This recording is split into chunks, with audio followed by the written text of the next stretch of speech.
Ilang araw na nga akong hindi nakakapag-upload mga mare, kaya alam nyo na late upload na naman ito. Dahil nga pala na busy ako sa pag-aasikaso sa aking nanay na na-ospital nitong March 14 ng gabi. Ito yung araw na tinawagan niya ako dahil iba na daw yung pakiramdam niya. Si nanay mga mare ay 73 years old na at nagpapadala lang yan sa ospital pag hindi na talaga niya kaya.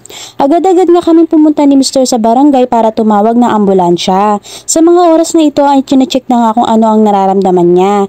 Nahihirapan daw siyang huminga at nangihina na siya. Mainit yung katawan niya pero wala naman siyang lagnat. Nasa loob siguro yung lagnat niya. Nasa likod nga pala niya si tatay na ninenervyos na din. May sakit pa naman si tatay sa puso. Sa isip ko nga hindi na lang siguro pinapakita ni nanay na mahina na siya para hindi mag-alala na si tatay. Nung nakuha na nga yung impormasyon sa sakit ni nanay ay agad-agad na din kaming umalis. Bali yung ate ko pala ang kasama ni nanay sa ambulansya at kami naman ni Mr. ay nagmotor na lang. Kasabay din namin yung isa ko pang kapatid. Hindi nga pala tayo pwede mag-video dito sa ER mga mare or emergency room dahil pinagbabawal. Alam nyo naman mga mare, sari-saring sakit talaga ang makikita nyo dito. Pagdating nga dito ay napakahaba ng pila. Alam nyo naman mga mare pag public hospital. Inasikaso agad namin yung mga kailangang papeles ni nanay. Alam nyo na siguro kung ano-ano yun mga mare. Punta dito, punta doon. Habang nakapila si nanay, binigyan muna siya ng oxygen dahil nga hirap na siyang huminga. Makalipas nga ang ilang oras ay binigyan na siya ng gamot sa pagpapausok. Inanjikan na din siya, nagpa-ECG at kuha ng dugo. Inabot na nga kami ng alauna na madaling araw mga mare ay wala pa din yung mga result ni nanay. Kaya yung kuya ko muna ang nagbantay sa kanya at umuwi muna kami. Maaga pa kasi yung pasok ng mga bata at yung isa ko namang ate ay may inaasikasong negosyo. Kinabukasan nga mga mare ay agad-agad din akong bumalik. Pasado alas 8 ng umaga ay wala pa rin yung resulta.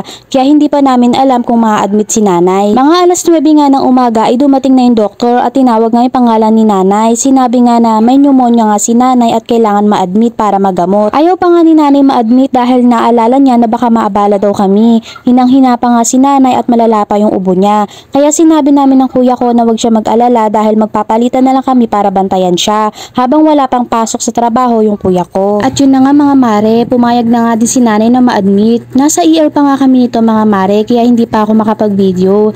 Buti na nga lang ay nagkaroon ng bakanting higaan para komportable siya. Maya-maya lang din ay inasikaso ko na yung papers niya para ma-admit si nanay at maturukan na siya ng mga kailangan niyang gamot. Bandang alas 3 nga ng hapon mga mare ay inilipat na siya sa ER tent dahil hindi naman pwedeng magtagal sa ER pag na-admit na. Wala pang bakanting higaan sa taas kaya dito muna siya nagstay. Sabi nga ni nanay ay mas okay pa daw dito dahil tahimik at kakonti lang ang pasyente. Hindi katulad sa ER na walang tigil ang dating ng mga may sakit. First time ko nga makakita na naghihingalo at nawawalan ng buhay sa tabi ng higaan ni nanay, mga tinatahing sugat at mga nag-iiyakang mga bata. Kaya nung nilipat nga dito si nanay mga mare ay nakatulog na daw siya ng maayos. Kinaumagahan nga ng March 16 ay nilipat naman si nanay sa taas ng ospital at meron na daw bakante. Gustong-gusto na nga ni nanay lumabas ngayon dahil naiinip na daw siya. At dahil nga nagpupumilit na siyang lumabas, tinanong ko si nanay kung okay na yung pakiramdam niya. Sabi naman niya ay ayos na daw. Kaysa naman daw dito na parang lalo siyang magkakasakit. Bandang alas 2 nga ng hapon ay inasikaso na namin yung papers niya para sa paglabas niya. Bali pumirma na lang pala kami ng waiver na kagustuhan naming umuwi at bandang alas 4 nga ng hapon ay nakauwi na din kami. March 18 nga pala itong video na ito mga mare. Sinamahan ko nga pala si nanay magpa-check up sa center para mabigyan siya ng mga gamot.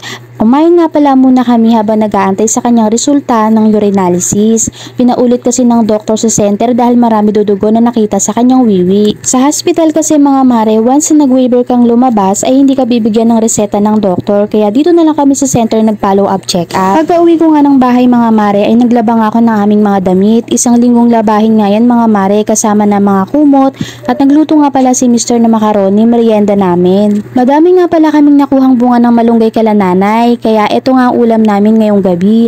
Paborito talaga namin ni Mr. To, hindi nakakasawa at sobrang masustansya pa. Kinaumagahan nga ng March 19 ay nagpunta naman kami sa cardiologist para magpa-2D echo si nanay. Ito nga pala yung bili ng doktor sa ospital bago kami lumabas na kailangan magpa-2D echo dahil may nakita daw na lumalaki ang kanyang puso. Ito nga rin yung sinabi ng doktor sa center dahil nga pinabasa ko ulit sa kanya yung ECG ni nanay. Dito lang pala ito sa Mepati San Mateo Rizal mga mare. mare. 3.5 nga pala ang magpa 2D Echo at dahil senior nga si nanay ay naka-discount kami kaya naging 2.8 na lang. Ang 2D Echo pala na gagawin kay nanay mga mare ay ginagamitan ng ultrasound para makita yung puso.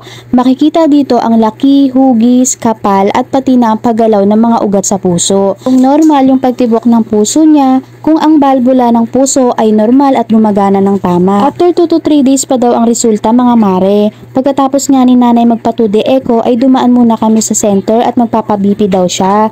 Normal naman dahil 130/70. Pagka uwi nga namin dito sa bahay nila nanay, pinakain ko muna siya ng prutas at nag-almusal na din kami. Yun lang ang ating video for today mga mare. Sana po ay suportahan nyo ang aking mga videos. Kita-kits sa susunod kong mini vlog.